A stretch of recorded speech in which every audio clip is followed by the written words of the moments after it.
कि हमें जो यह अनमोल शरीर मिला है इससे परमात्मा का भजन करना चाहिए। ध्यान देगा, थोड़ी देर और बढ़िया से सुनिए, उसके बाद समाप्त कर दूंगा। थोड़ा विलंब से सत्संग शुरू हुआ था। एक बार सब आदमी जयकार करें, श्री सद्गुरु। तो अभी हम लोग पाठ में सुन रहे थे श्री रामचरितमानस से कि महाराज दशरथ एक बार दर्पण देखे। हाँ, ऐना जकरा कहे छिए, ऐना देखे छे, चेहरा, ऐना में अपना चेहरा देखे छे तो देख लगे कान के पास एक पका हुआ बाल है। मानो ये बुढ़ापा का संकेत कर रहा है कि अब तुम्हारा बुढ़ापा आ गया है, तुम राम का भजन क्यों नहीं करता है, परमात्मा का भजन क्यों नहीं करता है।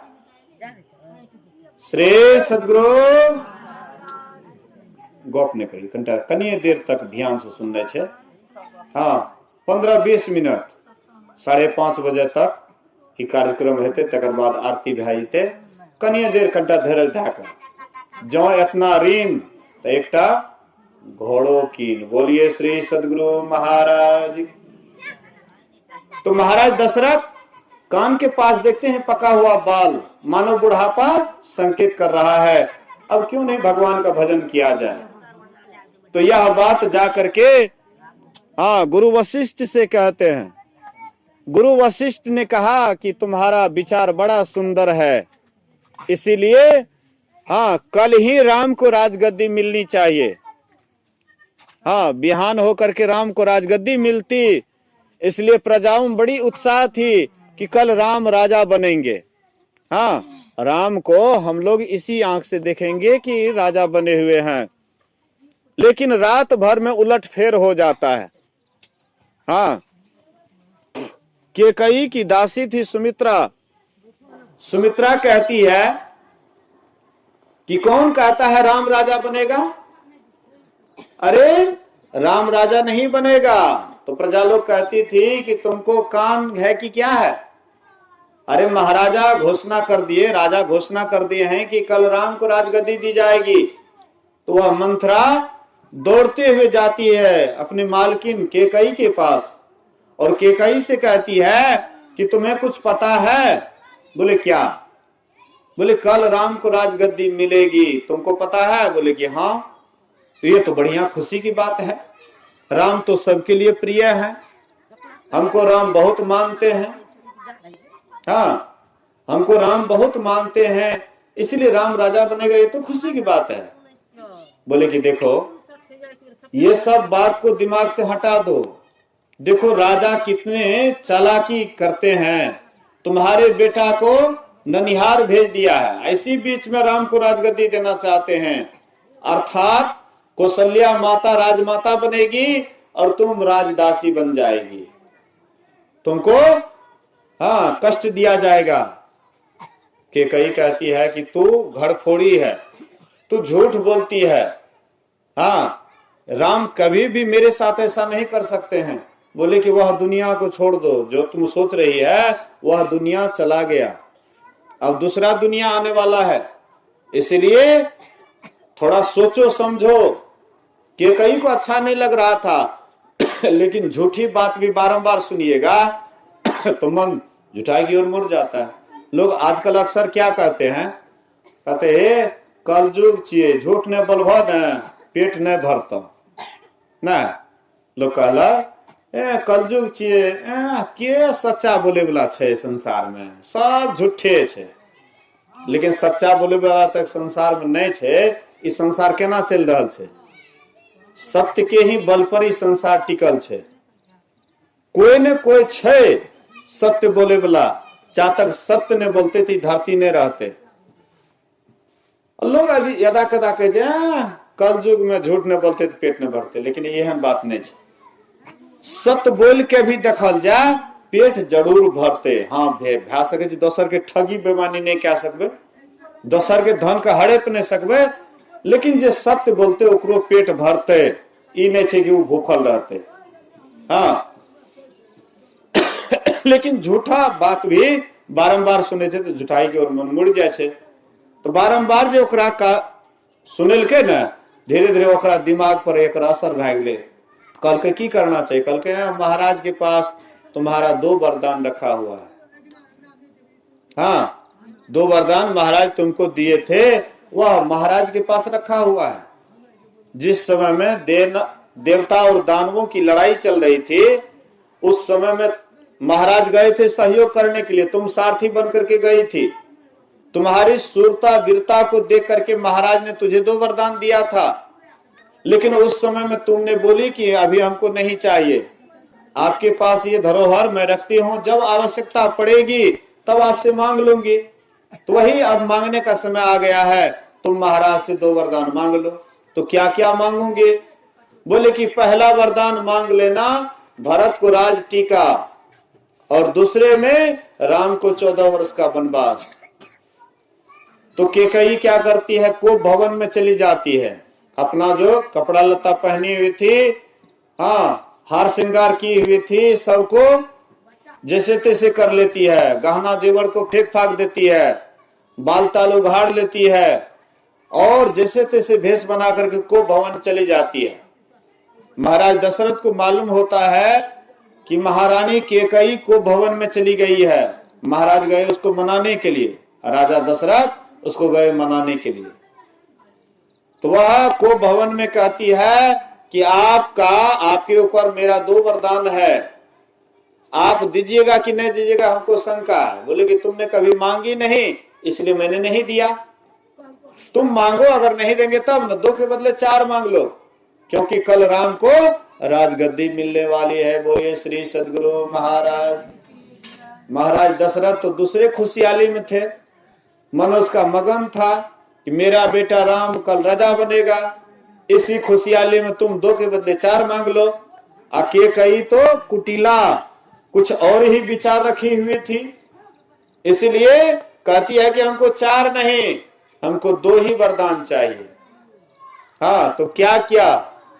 बोले कि पहला वरदान दीजिए भरत को राज टीका। बोले कि अच्छा कोई बात नहीं, राम नहीं राजा बनेगा, चलो भरत ही राजा बन जाए। बोले दूसरा वरदान मांगो। दूसरा वरदान में मांगती है कि राम को 14 वर्ष के लिए वनवास। यह जो सुने महाराज दशरथ, जैसे कटा हुआ पेड़ धड़ाम से गिर जाता है, वैसे महाराज दशरथ भी बेहोश हो जाते हैं, गिर जाते हैं धरती पर, और कहते हे अभागिनी, बाद में तू पछताएगी, तुमको गाय को मारने में तुमको दया नहीं आती, लेकिन बाद में पछताएगी। तो वह वरदान वाली बात हो जाती है। सुबह होता है, जिस राज्य में कल बड़ा उत्साह हो रहा था, मंगल गीत हो रही थी, सब खुशियां मना रहे थे, उसी राज्य में आज मातम पड़ा हुआ है, सबके सब उदास हैं। हाँ, लगता है कोई दुर्घटना घट गई है। राम जब जगे तो देखते हैं कि सन्नाटा छाया हुआ, तो सुमंत को भेजते हैं कि महाराज दशरथ कहां पर है, देखिए। तो सुमंत गए, और महाराज दशरथ के विचलित हालत को देख करके इनको कैसे न लगा, तो सुमंत गए राम के पास, राम से कहते तुम ही जाकर के देख लो स्वयं। तो राम आते हैं, देखते हैं कि बड़ा दयनीय स्थिति में महाराज दशरथ धरती पर पड़े हुए हैं। केकई कुबेश बना करके बगल में बैठी हुई है। कहते पिताजी क्या बात है, क्यों आप ऐसे धरती पर पड़े हुए हैं निसहाय होकर के?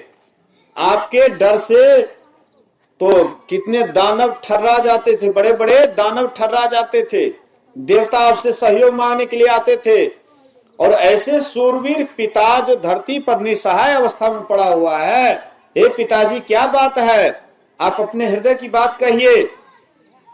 तो महाराज दशरथ कुछ नहीं बोलते हैं, मौन हो जाते हैं। बगल में केकई थी, बोले कि माँ क्या बात है, पिताजी ऐसे निसहाय अवस्था में क्यों पड़े हुए हैं? क्या मेरे अंदर कोई खोट है? मैं कोई आज्ञा पालन में कोई कमी किया हूं? माता बताओ आखिर कारण क्या है? बोले कि बेटा तुम्हारा ही मोह है। बोले कि मेरे पिताजी को मेरे प्रति मोह, ऐसे सूरवीर को शोभा नहीं देता, खोल करके बताओ क्या बात है।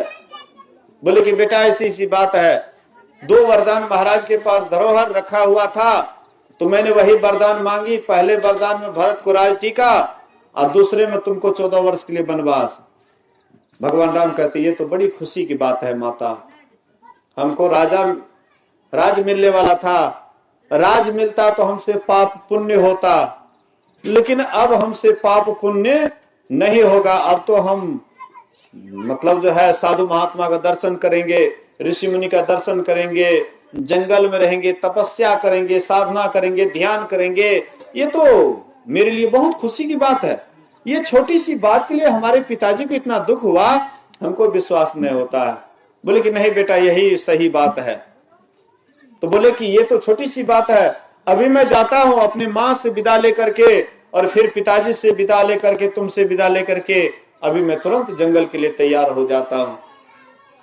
अपने माँ के पास गए, कौशल्या माँ से आदेश लिए, महाराज के चरण को छू करके जैसे चलना चाहते हैं वैसे ही उधर से सीता जी आ जाती है, लक्ष्मण जी आ जाते हैं और कहते हैं कि हमको भी साथ ले लीजिए। वे लोग भी चलने लग जाते हैं। तो भगवान राम कहते हैं लक्ष्मण से कि कम से कम अपने माँ से आज्ञा ले लो। हाँ, कम से कम माँ से आज्ञा ले लो। तो माँ के पास गए, सुमित्रा के पास, और माँ से कहते हैं लक्ष्मण कि माँ मैं भैया के साथ जा रहा हूं वन को, मैं आदेश लेने के लिए आया हूं। बोले कि बेटा जा रहे हो राम के साथ वनवास, इसलिए राम की इस तरह से सेवा करना कि राम को सपना में भी दुख नहीं हो। बोले कि माँ जब तक जगा हुआ रहूंगा तब तक तो सेवा करूंगा, लेकिन जब सो जाऊंगा तब तो क्या दुख सुख होगा वो तो कोई पता नहीं होगा। इसलिए माँ मैं तुम्हारे सामने में प्रतिज्ञा करता हूं कि आज दिन से जब तक वनवास काल में रहूंगा तब तक सोऊंगा ही नहीं। लक्ष्मण 14 वर्ष तक नहीं सोए, 14 वर्ष तक ब्रह्मचर्य का पालन किए, कुछ खाए पिए नहीं, इसीलिए मेघनाथ मारा गया। तो कहने का मतलब है, सुमित्रा कहती है कि पुत्रवती जुबती जग सोई, रघुपति भगतु जासु सुत होई। पुत्रवती नारी वही है जिसका पुत्र राम का भक्त है, और जिसका पुत्र राम का भक्त नहीं है तो गोस्वामी जी कहते हैं कि वह माई काहे के लिए प्रसव पीड़ा सही, काहे के लिए बच्चे को जन्म दी, इतना कष्ट को सही, लेकिन बाल बच्चा राम का भक्त नहीं निकला।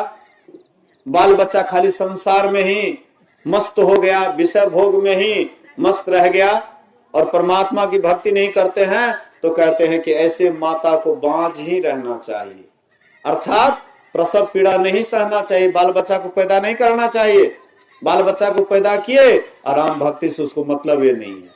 सांकट है, मांस मछली खाता है, दारू ताड़ी पीता है, ऐसे बेटा से बिन बेटे बढ़िया। वह बेटा किस काम का? अरे बेटा होता है कुल को तारने के लिए, लेकिन कुपात्र जब हो जाता है, कुबेटा जब हो जाता है तो अपनो नरक में जाता है, कुल को भी, अपने कुल खुद को भी नरक में लेकर के जाता है। लेकिन जिस कुल में परमात्मा के भक्त होते हैं, राम के भक्त होते हैं, वे अपना भी तर जाते हैं और कुल खुद को भी तार देते हैं। इसीलिए सबको राम का भक्त होना चाहिए, परमात्मा का भक्त होना चाहिए। जो भी राम की भक्ति करते हैं उसका जीवन इहलोक भी सुखी होता है और यहाँ से जाने के बाद भी परलोक वाला जीवन सुखी होता है।